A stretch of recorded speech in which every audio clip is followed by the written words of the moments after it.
Civil services ప్రిలిమ్స్లో 2025 సంబంధించిన ఇది రెండో question reserve bank of India మీద అడగడం జరిగింది. సో మెయిన్గా ఇక్కడ క్వశ్చన్ని అర్థం చేసుకుంటే రిజర్వ్ బ్యాంక్ ఆఫ్ ఇండియాకి సంబంధించిన ఇన్కమ్ సోర్సెస్ మీద క్వశ్చన్ అయితే రావడం జరిగింది. సో ఇన్ కేస్ మీరు ఈ ఎగ్జామ్ కండిషన్స్లో మీరు కూర్చున్నారు, ఎగ్జామ్ హాల్లో కూర్చున్నారు, మీకైతే స్ట్రైక్ అవ్వట్లేదు, మెమరీ రీకాల్ అనేది జరగట్లేదు అండ్ ఏది యాప్ట్గా ఉందని ఒక క్యాలిక్యులేషన్ అయితే రావట్లేదు. అలాంటి టైంలో ఏం చేయాలి? సో అప్పుడు ఒక ప్లాన్ బి అనేది మన దగ్గర ఉండాలి. సో కొంచెం లాజికల్ అప్రోచ్ అనేది డెవలప్ చేసుకోవాలి. ఇప్పుడు ఫర్ ఎగ్జాంపుల్ ఇక్కడ 4వ ఆప్షన్ చూడండి, లెండింగ్ టు ప్రైవేట్ కంపెనీస్ అన్నాడు. సో ఆర్బీఐ ఎప్పుడైనా సరే ప్రైవేట్ కంపెనీస్కి అప్పులు ఇవ్వడం మనం విన్నాం. ఆల్రెడీ మనకి చాలా బ్యాంక్స్ ఉన్నాయి. స్టేట్ బ్యాంక్ ఆఫ్ ఇండియా ఉంది, ఐసిఐసిఐ బ్యాంక్ ఉంది, యూనియన్ బ్యాంక్ ఆఫ్ ఇండియా ఉంది. ఇలాంటివన్నీ కూడా ప్రైవేట్ కంపెనీస్కి అప్పులు ఇస్తాయి. ఆల్రెడీ కింద కూడా మీకు చూపించాను. ఫర్ ఎగ్జాంపుల్ ఇక్కడ విజయ్ మాల్యాకి చాలా బ్యాంక్స్ అప్పులు ఇచ్చాయి. రిజర్వ్ బ్యాంక్ ఆఫ్ ఇండియా అనేది ఎక్కడ కూడా మనకి అప్పు ఇచ్చినట్టు లేదు. సో 4వ ఆప్షన్ అనేది పోతుంది.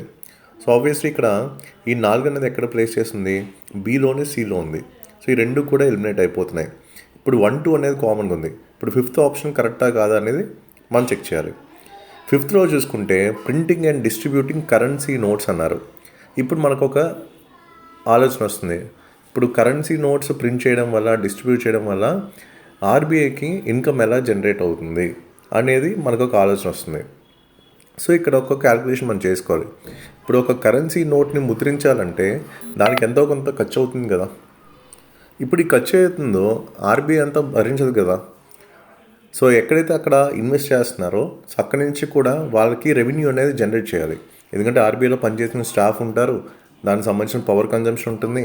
సో ఇదంతా కూడా చాలా హెక్టిక్ ప్రాసెస్, అంతా చాలా బల్కీ ప్రాసెస్, ఎందుకంటే మన పాపులేషన్ కూడా చాలా ఎక్కువ కాబట్టి. సో ఆబ్వియస్లీ మనకి ఇక్కడ ఒక ఎకానమీలో ఒక కాన్సెప్ట్ ఉంటుంది, సినోరేజ్ అని. సో అది ఇక్కడ మీకు స్ట్రైక్ కావాలి. పోనీ ఆ కాన్సెప్ట్ పక్కన పెట్టినా సరే మనం జనరల్గా ఆలోచించినా సరే ఓకే, ఇప్పుడు ఒక నోటుని ముద్రించాలంటే దానికి ఎంతో కొంత ఖర్చు అవుతుంది. సో ఆబ్వియస్లీ అది ఎక్కడి నుంచి జనరేట్ చేస్తుంది ఆర్బీఐ అనేది ఇక్కడ పాయింట్. ఓకే, అంటే ఖచ్చితంగా రెవెన్యూ అనేది జనరేట్ చేస్తుంది. సో ఇన్కమ్ సేల్స్ కింద ఉంటుంది ఎప్పుడైతే printing and distribution of currency notes అనేది జరుగుతున్నప్పుడు అని మనకు ఒక ఐడియా వస్తే డెఫినెట్గా ఇప్పుడు ఈ 5thది మ్యాక్సిమం కరెక్ట్ అవ్వడానికి ఛాన్సెస్ ఎక్కువ ఉన్నాయా లేదా. సో ఆబ్వియస్లీ మనకి ఇప్పుడు రైట్ ఆన్సర్కి ఏదో అవుతుంది, డి అనేది అవుతుంది. 1, 2 and 5 అనేది ఆన్సర్ అవుతుంది.